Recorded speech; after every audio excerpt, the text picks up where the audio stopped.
હેંગરને મોજું પહેરાવીને તો જુઓ, તમારા મુશ્કેલ કામ થશે મિનિટોમાં। જય શ્રી કૃષ્ણ મિત્રો, આજના વિડીયોમાં ફરીથી લઈને આવી ગઈ છું તમારા માટે ખૂબ જ ઉપયોગી એવા કિચન ટિપ્સ। તો બધી જ ટિપ ખૂબ જ કામની છે, તો વિડીયોને સ્કીપ કર્યા વગર એન્ડ સુધી જોજો। તો ચાલો વિડીયોની શરૂઆત કરીએ। સૌથી પહેલી ટિપ છે ચાર્જિંગ કેબલ માટેની। જ્યારે આપણે આ રીતના ચાર્જિંગ કેબલને રાખીએ ત્યારે શું થાય કે ચાર્જિંગનો જે કેબલ છે આ રીતના વિખાઈ જતો હોય છે અને એ દેખાવામાં બિલકુલ પણ સારું નથી લાગતું। તો જુઓ, અહીંયા હું તમને જે રીતે વિડીયોમાં બતાવી રહી છું એ જ રીતના આપણે ચાર્જિંગ કેબલને વાળવાનો છે અને લાસ્ટમાં જે એનો ભાગ છે એને આપણે આની અંદરથી પસાર કરી અને જે નીચેના ભાગ છે ત્યાંથી આપણે આ રીતે ખેંચી લેવાનું છે। તો જો અહીંયા એક હેંગર જેવું બની અને તૈયાર થઈ ગયું। આને તમે કોઈ પણ જગ્યા પર મૂકશો તો આ બિલકુલ પણ વિખાશે નહીં। તો ચાલો ત્યારબાદ જોઈએ નેક્સ્ટ આઈડિયા। ડુંગળી હોય કે લસણ હોય, એના જે ફોતરા હોય એ વારે ઘડીએ આખા ઘરની અંદર ઉડતા હોય છે, કારણ કે જો આપણે એને સરખી રીતે ના મૂકીએ તો એ ઉડી જતા હોય છે। તો એના માટે શું કરવાનું છે કે જ્યારે પણ આપણે ડુંગળી કે પછી લસણ આ રીતના ફોલવું હોય તો આપણે જે કચરો કાઢવા માટેની જે ટોપલી હોય છે, એઠ કાઢવા માટે જે આપણે યુઝ કરતા હોઈએ એ લઈ લેવાની છે અને ત્યારબાદ એને આપણે આ રીતના પોલિથીન પહેરાવી દેવાની છે। હવે જેટલો પણ શાકભાજીનો કચરો હોય કે ડુંગળી લસણના ફોતરા હોય એને આપણે આની અંદર જ ઉમેરતું જવાનું છે, જેના લીધે શું થશે કે એક તો ટોપલી પણ બિલકુલ ખરાબ નહીં થાય અને જેટલો પણ કચરો હશે ડાયરેક્ટ પોલિથીનની અંદર આવી જશે। તો જો આ રીતના આપણે લસણનો કચરો હોય કે ડુંગળીનો કચરો હોય આ રીતના બધો એની અંદર ઉમેરી દીધો છે। ત્યારબાદ હવે જો આ રીતના પોલિથીનને આપણે કાઢી લેવાની છે। તો જો અહીંયા તમે જોઈ શકો છો કે ટોપલી પણ બિલકુલ ખરાબ ના થઈ અને આને આપણે ડાયરેક્ટ ડસ્ટબિનની અંદર મૂકી શકાય છે।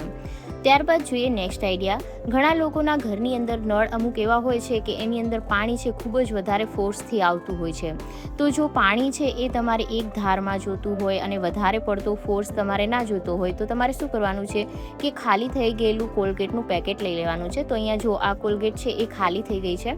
હવે શું કરીશું કે વચ્ચેથી આપણે એને કાતરની મદદથી કટ કરી લેવાની છે। તો રસોડાની અંદર નળ હોય કે બાથરૂમની અંદર નળ હોય કે જેની અંદર પાણી છે બરાબર રીતે ના આવતું હોય તો અહીંયા આ રીતના હવે શું કરવાનું છે કે જે કોલગેટનો નીચેનો ભાગ છે એને આપણે આ રીતના કટ કરી લીધો છે અને ઉપરનો જે ભાગ છે કે જ્યાં આપણે ઢાંકણનો ભાગ આવે એને આપણે આ રીતના નળની અંદર ફિટ કરી દેવાનો છે અને ત્યારબાદ જે કેબલ ટાઈ આવે એને આપણે લગાવી દેવાની છે, જેથી એ બિલકુલ પણ નીકળશે નહીં। હવે અહીંયા તમે જોઈ શકો છો કે એક જ ધારથી પાણી આવે છે અને વધારે ફોર્સથી પાણી પણ નથી આવતું। તો ખૂબ જ ઉપયોગી એવો આઈડિયા છે, તમે પણ આ આઈડિયા એકવાર ટ્રાય કરીને જરૂરથી જોજો। ત્યારબાદ જોઈએ નેક્સ્ટ આઈડિયા। કિચનની ટાઇલ્સ હોય કે બાથરૂમની ટાઇલ્સ હોય, જ્યારે એના પર ડાઘ પડી ગયા હોય અને આપણે આ રીતના એને ઘસીએ તો શું થાય, એમાં વધારે ટાઈમ પણ લાગતો હોય છે અને મહેનત પણ વધારે થાય છે। તો એના માટે તમારે શું કરવાનું છે કે નાનું વાઇપર લઈ લેવાનું છે, જે આપણે રસોડાની અંદર યુઝ કરતા હોઈએ છીએ કાઉન્ટર ટોપને વાઇપ કરવા માટે, અને ત્યારબાદ જે આ રીતનો વાયર આવે છે વાસણ ઘસવાનો એ વાયર આપણે વાઇપર ઉપર પહેરાવી દેવાનો છે। ત્યારબાદ રસોડાની ટાઇલ્સ હોય કે બાથરૂમની ટાઇલ્સ હોય એના પર આપણે પાણી ઉમેરી દેવાનું, પાણીથી એને ભીની કરી લેવાની અને ત્યારબાદ તમે આ રીતના વાઇપરની મદદથી એને ઘસી શકો છો। વાઇપરમાં હેન્ડલ હોય એટલે સરસ રીતના આપણો હાથ પહોંચાઈ જાય છે। ઊંચી ટાઇલ્સ હોય તો પણ આપણે એને સરળતાથી સાફ કરી શકાય છે અને જેટલા પણ ડાઘ ધબ્બા હોય કે કોઈ પણ નિશાન હોય એ પણ આસાનીથી ક્લીન થઈ જાય છે। ત્યારબાદ હવે આપણે પાણીથી ફરીથી એને સાફ કરી લેવાની। તો અહીંયા તમે ટાઇલ્સ છે એ જોઈ શકો છો કેટલી સરસ રીતના ચમકવા લાગી છે। ત્યારબાદ જોઈએ નેક્સ્ટ આઈડિયા। એના માટે મેં એક મોજું લઈ લીધું છે અને એક હેંગર લઈ લીધું છે। હવે જે પણ આપણી પાસે જૂનું મોજું હોય કે જે વેસ્ટ હોય એને આપણે આ રીતના હેંગરની એક સાઈડ પર પહેરાવી દેવાનું છે। હવે ચાલો જોઈએ કે આનો ઉપયોગ શું છે।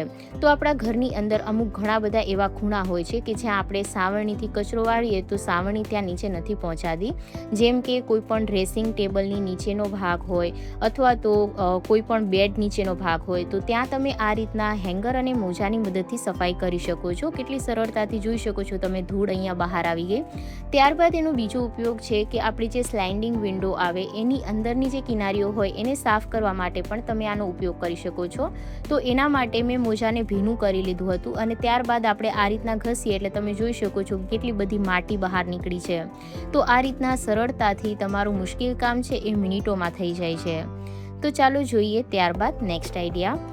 તો ઘણી વખત આપણે જે મોબાઈલ છે એ કોઈ પણ જગ્યા પર રાખી અને આ રીતના જોતા હોઈએ તો મોબાઈલ છે સ્લીપ થઈ જતો હોય છે।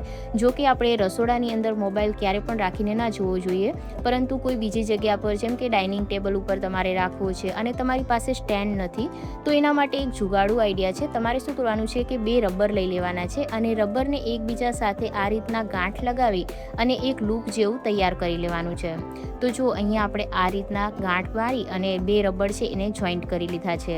ત્યારબાદ શું કરવાનું છે કે જે ગાંઠવાળો ભાગ છે એને આપણે મોબાઈલની પાછળની સાઈડ રાખવાનો છે અને બીજો ભાગ છે એને આપણે આગળ રાખવાનો છે. તો એક રબરને આપણે એક બાજુ આ રીતના પહેરાવી દીધું છે મોબાઈલની સાઈડ પર અને બીજું રબર છે એને બીજી બાજુ આ રીતના પહેરાવી દેવાનું છે. ત્યારબાદ હવે શું કરવાનું છે કે તમારી પાસે કોઈ પણ બોટલ હોય અથવા તો કોઈ પણ કન્ટેનર હોય એના ઉપર તમારે આ મોબાઈલનો જે પાછળનો ભાગ છે એને લગાવી દેવાનો છે. તો કઈ રીતે લગાવવાનો છે એ જોઈએ. તો સૌથી પહેલાં જો અહીંયા મેં એક પાણીની જે બોટલ આવે એ લઈ લીધી છે. ભરેલી બોટલ હોય એ લેવાની, ખાલી બોટલ નથી લેવાની અહીંયા તમારે. તો જો અહીંયા અડધી પાણીની બોટલ છે એ મેં લઈ લીધી છે. ત્યારબાદ એના ઢાંકણ પણ આપણે છે ને આ રીતના રબરને પહેરાવી દેવાનું છે જે પાછળનું રબર હતું ત્યાં. તો અહીંયા આપણું 0 ખર્ચની અંદર એક મોબાઈલનું સ્ટેન્ડ બની અને તૈયાર થઈ ગયું છે અને આ રીતના તમે મોબાઈલને રાખી શકો છો. આ એક જુગાડુ આઈડિયા છે, તમને ખૂબ જ કામ લાગે એવો આઈડિયા છે. તો તમે જ્યારે પણ મોબાઈલનું સ્ટેન્ડ ના હોય ત્યારે આ આઈડિયાનો ઉપયોગ કરી શકો છો. જો આજનો વિડીયો પસંદ આવ્યો હોય તો લાઇક એન્ડ શેર જરૂરથી કરી દેજો.